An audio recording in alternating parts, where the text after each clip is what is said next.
नमस्कार मित्रांनो, माझ्या लग्नाला 1च महिना झाला होता. माझा नवरा ऑफिसला जाण्याअगोदर मला सांगायचा, की "गच्चीवर जाऊ नकोस आणि माझ्या आईपासून लांब राहा." गच्चीवर असे काय रहस्य आहे, हे जाणून घेण्यासाठी मला खूप उत्सुकता लागली होती. मी एकदा गच्चीवर जाण्याचा प्रयत्न केला होता, पण माझ्या नंदेने मला अडवले आणि माझ्या नवऱ्याला सांगून घरात भांडणे केली. तरीही मी एकदा सगळ्यांची नजर चुकवून गच्चीवर गेले. गच्चीवर मी असे काही पाहिले, की माझ्या पायाखालची जमीनच सरकली. कारण तिथे तर एक माझे नाव पूजा. माझ्या लग्नाला 1च महिना झाला होता. माझा नवरा सुदेश ऑफिसला जाण्याअगोदर माझ्याजवळ आले आणि म्हणाले, "गच्चीवर चुकून सुद्धा जाऊ नकोस आणि माझ्या आईपासून लांबच राहा." माझा नवरा रोज ऑफिसला जाण्याअगोदर मला ही आठवण करून द्यायचा. त्यामुळे माझ्या मनात वेगवेगळे प्रश्न निर्माण व्हायचे. पण मी हा विचार करून गप्प बसायचे, की आपले नवीनच लग्न झाले आहे आणि असे प्रश्न विचारलेले आपल्या नवऱ्याला आवडले नाही तर. माझा नवरा सुदेश जेव्हा ऑफिसला जायचे त्याच वेळेला माझी नणंद रिया सुद्धा कॉलेजला जायची. हे दोघे घराच्या बाहेर पडल्यानंतर माझी सासू काहीतरी कारण काढून माझ्या जवळ यायचीच. पण मी माझ्या सासूपासून थोडी लांबच राहत होते, कारण त्यांच्या जवळ गेलेलं माझ्या नवऱ्याला अजिबात आवडत नव्हते. सुमारे 3 वाजता माझी नणंद रिया कॉलेजवरून यायची आणि लगेच तशीच गच्चीवर निघून जायची. जवळजवळ 1-1.5 तास ती त्या गच्चीवरच असायची. ती जेव्हा खाली यायची तेव्हा माझी सासू तिला खूप रागवायची आणि पाहता पाहता आमचे घर पानिपत युद्धाचे मैदान होऊन जायचे. आधी आधी तर मला वाटायचे की रिया कॉलेजवरून आल्या आल्या तशीच गच्चीवर निघून जायची. त्यामुळे माझी सासू तिला रागवायची. पण आता लग्नाला 1 महिना होऊन गेला होता. आता मला समजत होते की माझी सासू रियाला गच्चीवर जाण्यासाठी थांबवायची, पण रिया काही त्यांचं ऐकत नव्हती. संध्याकाळी सुदेश जेव्हा ऑफिसवरून घरी यायचे, तेव्हा लगेच रियाच्या खोलीत जायचे आणि माहित नाही दोघे बहीण-भाऊ तासनतास काय गप्पा मारायचे. नंतर रियाच्या रूममधून बाहेर पडून ते सरळ गच्चीवर निघून जायचे आणि 1-1.5 तास काही खाली यायचे नाही. मी माझ्या रूममध्ये बसून या सर्व गोष्टी पाहायचे. रात्री जेव्हा सुदेश आमच्या रूममध्ये आले, तेव्हा मी रुसून बसले होते. तेव्हा सुदेश मला पाहून हसायला लागले आणि म्हणाले, "आज तर आमची काहीच खैर नाही. देवा वाचव मला." त्यांच्या अशा वागण्यामुळे मला हसायला आले. मग मी धाडस करून त्यांना म्हणाले, "मला तुम्ही घरच्यांसोबत मिसळून का देत नाहीत? मला तुम्ही आईसोबत का बोलून देत नाही? दिवसभर मी एकटीच असते, कोणासोबतच बोलणे नाही. म्हटल्यावर मी एकटीच रूममध्ये बसून असते आणि तुम्ही पण ऑफिसवरून आले की सरळ गच्चीवर निघून जातात. असं काय त्या गच्चीवर खजिना लपून ठेवलाय? काय माहिती?" हे ऐकून सुदेश एकदम गंभीर झाले आणि रूममधून बाहेर निघून गेले आणि रात्री जेवायला सुद्धा घरी आले नाही. रिया मला सारखी विचारत होती, की "सुदेश दादा कुठे आहे?" आता 11 वाजायला आले होते, पण सुदेश काही घरी आले नव्हते. रिया जशी माझ्या रूममधून गेली, माझी सासू लगेच रूममध्ये आली आणि मला म्हणाली, "तुझ्या लग्नाला आताशीच 1च महिना झाला आहे आणि तुझा नवरा रात्रीचा गायब राहायला लागला आहे. तू तुझ्या नवऱ्यावर लक्ष ठेवते का नाही?" सासूचे हे बोलणे ऐकून माझ्या मनात अनेक प्रश्न निर्माण झाले. तेवढ्यात सुदेश घरी आले आणि सासूला रूममध्ये पाहून त्यांच्या कपाळावर आठ्यांचे जाळे निर्माण झाले. माझी सासू सुदेशला पाहून लगेच बाहेर निघून गेल्या. त्यांनी मला रागातच विचारले, "आई काय म्हणाली होती आणि ती आपल्या रूममध्ये काय करत होती?" त्यांचा हा रागावलेला सूर पाहून मला रडायला यायला लागले. मी म्हणाले, "त्या फक्त एवढेच म्हणत होता की सुदेशची काळजी घे." मी मुद्दाम त्यांना काही नाही सांगितलं, कारण त्यांचं आईसोबत काही पटत नव्हतं. माहिती नाही का, पण माझं उत्तर ऐकून त्यांना हायसं वाटलं. ते मला म्हणाले, "हे बघ, गच्चीवर मी वेगवेगळ्या जातीचे पक्षी पाळले आहेत. या ऋतूमध्ये त्यांच्या अंड्यातून पिल्ले बाहेर येतात. पण त्या पक्ष्यांनी एखाद्या अनोळखी व्यक्तीला बघितलं तर त्यांना सुरक्षित वाटत नाही. मग ते त्यांच्या पिल्लांना बाहेर काढत नाहीत. आपलीच अंडी ते मग स्वतः फोडून टाकतात. तू त्यांच्यासाठी अजून अनोळखी आहेस, म्हणून मी तुला गच्चीवर जाऊन देत नाही." त्यांचे हे बोलणे ऐकून माझ्या मनाला थोडं हलकं वाटलं. मग मी म्हणाले, "अहो, पक्षी तर मला पण आवडतात. मी पण त्यांची तुमच्यासारखीच काळजी घेईन. रियाताई घेतात तशीच." ते गप्प बसले. मग मी परत म्हणाले, तुम्ही मला आईसोबत का बोलून देत नाही? यावर सुदेश म्हणाले, आईने तुला हानी पोहोचू नये म्हणून. कारण आईचे मानसिक संतुलन ठीक नाही आहे. तू पाहती ना, नेहमी आई माझ्यासोबत सतत भांडत असते ते. मी त्यांच्या हो मध्ये हो मिसळले. त्यांच्या उत्तराने मला थोडा धीर मिळाला. दुसऱ्या दिवशी ऑफिसला जाताना नेहमीसारखे सुदेश मला म्हणाले, की तू गच्चीवर जाऊ नकोस आणि आईसोबत काहीच बोलू नकोस. मी त्यांना हो म्हणाले, पण मी ठरवले होते की मी आईसोबत बोलणार, त्यांची काळजी घेणार. घरातले कोणी आजारी असेल तर आपण त्यांना असेच वाऱ्यावर सोडून देतो का? त्या तर माझ्या सासूबाई आहेत. त्यांना ठीक करणं माझं कर्तव्य आहे.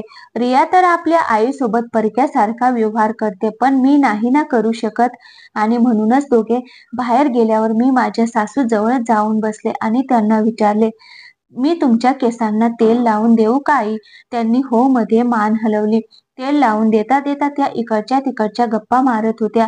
नंतर माझी सासू अचानक मला हट्ट करत म्हणाली, की मी गच्चीवर जाऊन तिथली साफसफाई करून यावे. मी सासूबाईंना म्हणाले, की मला त्यांनी गच्चीवर जायला मनाई केली आहे. त्या मला म्हणाल्या, आपण या घरात दोघीच आहोत ना आता, मग मी ही गोष्ट तू त्याला नको सांगू आणि मीही नाही सांगणार. कसे कळेल तू गच्चीवर गेली होतीस? मी विचार केला, की मी माझ्या सासूला नकार दिला तर त्यांना वाटेल, की मी माझ्या सुनेला पहिल्यांदाच काम सांगितले आणि तिने सरळ सरळ तोंडावर नकार दिला. आणि मला पण ते पक्षी पाहायला खूप उत्सुकता होती. म्हणून मी पण झाडू घेऊन पायऱ्या चढायला लागले.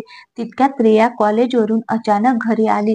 ती धावतच माझ्या मागे आली आणि मला हाताला धरून खाली ओढत आणले आणि मला जोरात म्हणाली, दादाने तुला वर जाण्याला मनाई केली आहे, मग तू गच्चीवर का निघाली होतीस? मी पण घाबरले होते.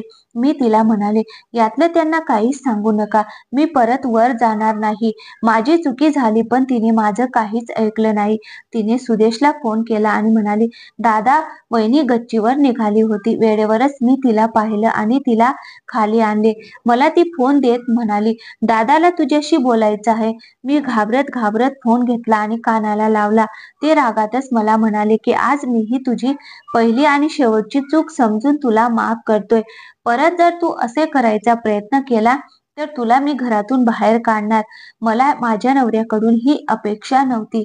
एवढ्या छोट्याशा गोष्टीवरून ते मला घरातून बाहेर काढणार होते. मी रूम मध्ये गेले आणि रडायला लागले. संध्याकाळची वेळ झाली होती. सुदेश ऑफिसवरून घरी आले आणि सरळ रियाच्या रूम मध्ये निघून गेले आणि त्यानंतर दोघे बहीण भाऊ मिळून गच्चीवर निघून गेले. मी घाबरूनच रूम मध्ये बसले होते. मला भीती वाटत होती, की सुदेश आता मला काय बोलेल, माझ्याशी कसे वागतील. पण जेव्हा ते रूम मध्ये आले आणि मला म्हणाले, की तू अंधारात का बसले आहेस, तेव्हा माझ्या मनाला थोडे बरे वाटले. चला, यांचा मूड आता चांगला आहे. मी त्यांना लगेच म्हटले, की मी गच्चीवर जाणारच नव्हते, पण आईने मला हट्ट करून गच्चीवर जायला सांगितले. त्यांनी काहीतरी विचार करून मान हलवली आणि मला म्हणाले, म्हणूनच मी तुला आईजवळ बसून देत नाही. तिला आपल्याला संसार करून द्यायचा नाही. मी विचारात पडले, की ही कसली आई आहे, जिला स्वतःच्या मुलाचा संसार उद्ध्वस्त करायचा आहे. रात्री माझी अचानक झोपमोड झाली. मला झोप येत नव्हती कारण मला तहान लागली होती आणि रूम मध्ये पाणी नव्हते. म्हणून मी पाणी पिण्यासाठी स्वयंपाकघरात जाऊ लागले तर मला माझ्या सासूच्या रूम मधून सासू आणि नंदेची कुजबुज येऊ लागली. मी थोडी विचारात पडले. पाणी पिऊन मी दबक्या पावलांनी माझ्या रूम मध्ये परत झोपायला गेले. एक गोष्ट तर माझ्या लक्षात आली होती. माझी सासू आणि नणंद दोघी एकमेकांसोबत मिसळलेल्या आहेत. त्या फक्त सुदेशला फसवण्यासाठी आमच्या समोर भांडतात. रात्रीची वेगवेगळी कारस्थाने करतात. आता मला कळाले होते, की आज घडलेली घटना सुद्धा त्यांनी एकत्र मिळून केलेली कारस्थाने होती. सासूने मला त्याच वेळेला गच्चीवर जायला सांगितले, ज्या वेळेला रिया कॉलेजवरून घरी येणार होती. मला तर नेहमी वाटायचं, की पक्ष्यांना असे पिंजऱ्यात का ठेवतात? त्यांना घरात मोकळे सोडायला हवे. पण गच्चीवर पक्षीच आहेत का आणखीन काही? त्या पक्ष्यांसाठी मला सुदेश घरातून बाहेर काढणार नाहीत. नक्कीच गच्चीवर काहीतरी गुपित आहे. जे हे तिन्ही मायलेकांना माहिती आहे. असे वेगवेगळे प्रश्न माझ्या मनात निर्माण व्हायचे. आता मी ठरवले होते की या तिघांचं गुपित मी शोधून काढणार. दुसऱ्या दिवशी ऑफिसला जाताना सुदेश मला तेच म्हणाले जे नेहमीप्रमाणे म्हणत होते. सुदेश आणि रिया घराबाहेर गेल्यावर मी माझ्या रूम मध्ये गेले. माझी सासू मला सारखी आवाज देत होती, पण मी त्यांच्याकडे दुर्लक्ष केले. दुपारी स्मिता कॉलेजवरून घरी आल्यावर सरळ माझ्या रूम मध्ये आली आणि मला म्हणाली, "वहिनी, तुम्ही माझ्यावर नाराज आहात का?" मी म्हणाले, "नाराज नाही होणार तर काय?" रिया म्हणाली, "साहजिकच आहे. मी तुमच्या जागेवर असते तर मी सुद्धा कदाचित हेच केले असते. पण मी तरी काय करू? वडिलांविना पोरकी असलेली पोर मी. आईचे पण मानसिक संतुलन बरोबर नाही. मग दादानेच मला सांभाळले. त्यानेच मला आणि बाबांचे प्रेम दिले. त्याने पहिल्यांदा मला पक्षी सांभाळण्याचे काम सांगितले आणि मी ते काम बरोबर नाही केले तर तो माझ्यावर नाराज झाला असता. मी तरी काय करू? आता तुम्ही राग सोडून माझ्याशी मैत्री करा." फक्त हो मध्ये मान हलवली. दुपारची वेळ होती. मला डोळा लागला होता. अचानकच मला जाग आली. रूममध्ये सगळीकडे अंधार होता कारण तेव्हा संध्याकाळ होत आली होती. मला अजून पण झोपावंसं वाटत होतं, पण मी झोपले नाही. मी उठून बाहेर आले तर पाहिले सुदेश आणि रिया गच्चीवरून खाली उतरत येत होते. तेव्हा त्यांच्यासोबत एक लेडीज डॉक्टर होती. तिच्याकडे पाहून माझ्या सासूने काळजीने डॉक्टरला विचारले, "सगळं काही ठीक आहे ना?" त्या लेडीज डॉक्टरने हो मध्ये मान हलवली. मी तशीच मागे फिरले आणि रूममध्ये जाऊन झोपण्याचे नाटक केले. सुदेश डॉक्टरांना बाहेर सोडून आले आणि मला झोपलेलं पाहून परत रूमच्या बाहेर गेले. मला राहून राहून हाच प्रश्न पडला होता की ती लेडीज डॉक्टर गच्चीवर कशासाठी आली होती? पक्ष्यांचे पण डॉक्टर असतात का? मग मला सासूची गोष्ट आठवली की मला सासू गच्चीवर का पाठवत होती. कारण गच्चीवर 100% काहीतरी गुपित माझी वाट पाहत आहे. जे गुपित माझा नवरा आणि माझी नणंद माझ्यापासून लपवून ठेवत होते. पण सुदेशची नाराजी घेऊन मला कोणतंच गुपित जाणून घ्यायचं नव्हतं, कारण सुदेशवर माझं प्रेम होतं. मला कधी कधी वाटायचे की सगळ्यांसमोर मी गच्चीवर जावं आणि ते गुपित जाणून घ्यावं. पण माझ्या नवऱ्याच्या प्रेमाने आणि रागाने मला थांबून ठेवलं होतं. माझा संशय दिवसेंदिवस वाढतच चालला होता. असेच दिवस जात होते आणि एक दिवस मी किचनमध्ये स्वयंपाक करत होते. अचानक मला गच्चीवरून कोणाच्या तरी ओरडण्याचा आवाज ऐकू लागला. माझ्या सासूला तिच्या गुडघ्याच्या दुखण्यामुळे वर चढता येत नव्हते. पण सासूबाई तो आवाज ऐकून सगळी शक्ती एकवटून वर चढायला लागल्या होत्या. पण त्यांच्या गुडघ्यांनी काही त्यांना साथ दिली नाही. त्या फक्त 2च पायऱ्या चढू शकल्या. माझ्या सासूने माझे अचानकच पाय धरले आणि मला म्हणाले, "तू गच्चीवर जा आणि पहिले तिला वाचव." तो आवाज वाढतच चालला होता. मग मी पण काही विचार न करता गच्चीवर गेले. मी वर पाहिले तर तिथे ना पक्षी होते ना पिंजरा होता. तिथे फक्त एक रूम होती, ज्याला बाहेरून कडी होती. मी ती कडी उघडली आणि दरवाजा उघडला तर समोरचं दृश्य पाहून माझ्या पायाखालची जमीनच सरकली, कारण समोर एक गरोदर मुलगी पोट धरून ओरडत होती. बहुतेक तिचे दिवस भरले होते. मी पटकन पुढे गेले आणि तिला म्हणाले, "घाबरू नकोस, मी डॉक्टरांना बोलावते." तिला पाणी देऊन मी खाली पळत गेले आणि माझ्या सासूबाईंना सगळं सांगितले. पण माझ्या सासूबाई हे ऐकून चकित झाल्या नाही. सासूबाई म्हणाल्या की मी डॉक्टरांना फोन केला आहे, ते पोचतीलच इतक्यात.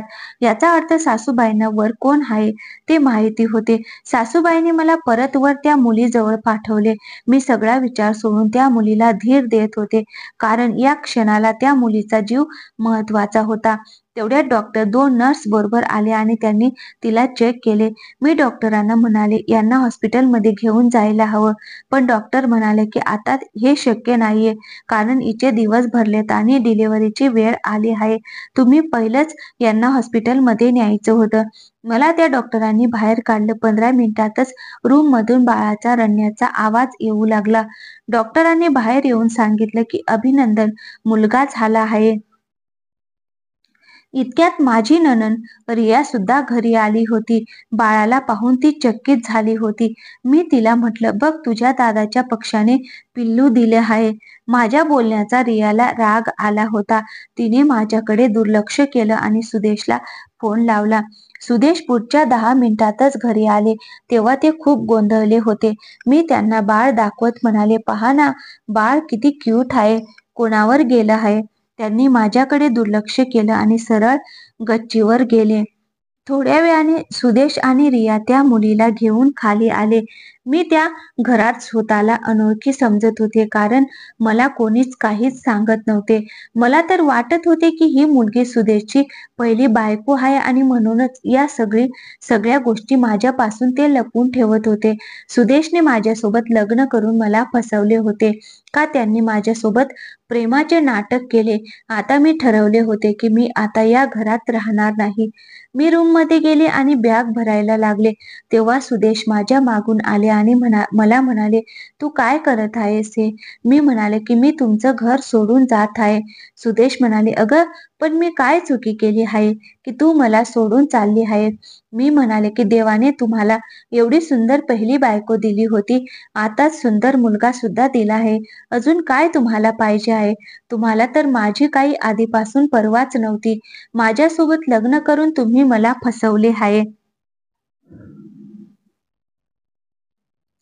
हे ऐकून सुदेशने माझा हात ओढला आणि बेडवर बसवले आणि म्हणाले, आता माझे नीट ऐक. ती मुलगी माझी बहीण आहे. ती जेव्हा 10वीला होती तेव्हा एका मुलाच्या प्रेमात पडली होती.